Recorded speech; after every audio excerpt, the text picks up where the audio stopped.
Hey guys, welcome back to a brand new video on the channel. Now in today's video, we are doing an update on my stocks and shares ISA with Trading212. So let's jump straight into it.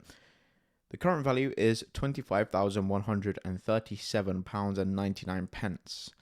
Now we have £2,400 of cash. Now the one thing that I want to say out the bat is what a year it's been. You know, we're up 14.4% in a year. And also, if we look a year ago, we were at 15 grand account value.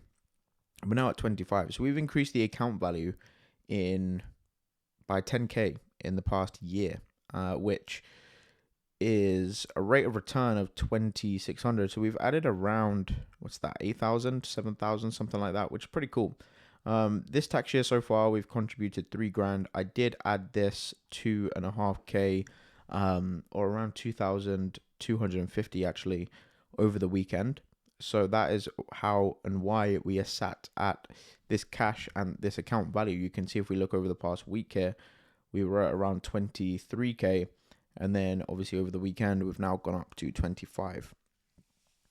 So if we take a look at the overall portfolio here, these are the three main pies, as I allude to in every video.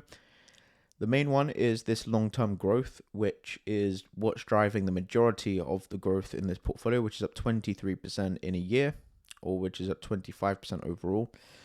And we can see the holdings in here are 50% to the FTSE All World.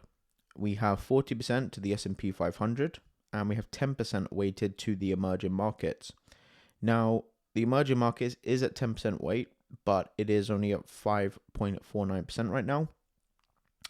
And that is because we did have physical gold in here, which is around 12%, which I haven't sold. But I think for the long term, gold probably isn't the best thing. You know, it was flat for a long time. And then it has obviously rocketed over the past couple of years due to uncertainty and whatever. It's a great store of value, but if you're trying to grow your wealth, it isn't the best asset to go for. Of course, it does grow, but again, it isn't the best, the most optimized. I understand that there is overlap between the All World and the S&P. I do understand that. I do want a bit more weighting to the US as I am pretty young. And I think the S&P will continue to go on a bit of a increase over the next, few years. So this is how the long-term growth portfolio is weighted, and this is sort of the main driver. And because I'm 24, this is obviously the main thing that's going to drive the portfolio. The next thing is the dividend ETFs. We have a few in here. We have the City of London Investment Trust, which is 25% of the portfolio. We have LDGG, which is, I think, actually pretty much the equivalent of SCHD here in the UK. This pays around a 4% dividend. And it pays monthly. So that's also 25% of my portfolio. We have the FTSE All World High Dividend Yield, which is weighted at 25%, which is down slightly. It's on a little bit of a decline, tiny bit. So that is the next thing there. And then we have iShares World Equity High Income Active, okay, which again is a pretty high yield of around 12%. This is a sort of active income kind of fund, which is up around 8% since it started. But if you factor in dividends, then it's up quite a bit more than that total return. Then we also have JP Morgan Nasdaq Equity Premium Income Active, weighted at 10%, but currently 25% of the portfolio. So obviously these two are sort of the highest holdings, but I have rebalanced this over recent weeks. I haven't actually rebalanced this, but I've just sort of changed the weightings. So that is what that means. Now, I do need to go ahead and do a new deposit into this, just because obviously we want to sort of increase those other holdings. So let's go ahead and do a £250 deposit into here. We'll go ahead and confirm that.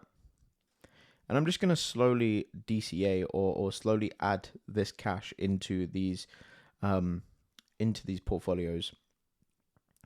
So yeah, we'll wait for that to go through. And then we also have the dividend individual, which I think is down overall, down 3%. And these are individual stocks which are dividend yielding shares. So this Standard Life and Taylor Wimpey, which are currently out of the portfolio, they were in the portfolio, but I have since removed things around. So we have Realty Income here, weighted at 20%, Legal and General at 15%, Main Street Capital 15%, Altria at 10%, Aviva at 10%, BP at 10%, British American Tobacco at 10%, and Coca-Cola at 10%. And then obviously we have Standard Life and Taylor Wimpey in there, which are no longer being invested in. So that's how the portfolio currently sits. And we are currently underweighted slightly due to the new additions to this. So we'll also go ahead and add £100 into this portfolio as well. In fact, yeah, we'll do 100 there. And that is how this is going to break down. So we'll go ahead and do that, and we'll click confirm and wait for the New York Stock Exchange to open for that to go through.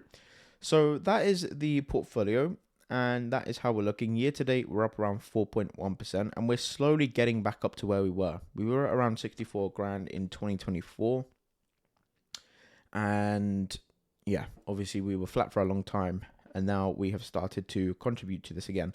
So I'm pretty happy with the growth over the past few months. 3 months even, we were at 16k. So actually we've increased about 10 grand in the past year to date. So yeah, pretty good stuff there. That is how the portfolio breaks down.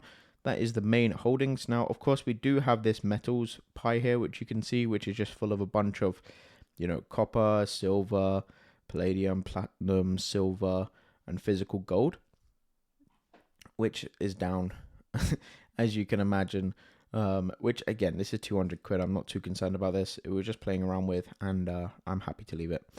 But anyway, that is going to be it for the video. If you have enjoyed, please do hit the like button, subscribe if you haven't already. More videos coming over the next few months. And yeah, with that being said, I'll see you in the next one. Goodbye.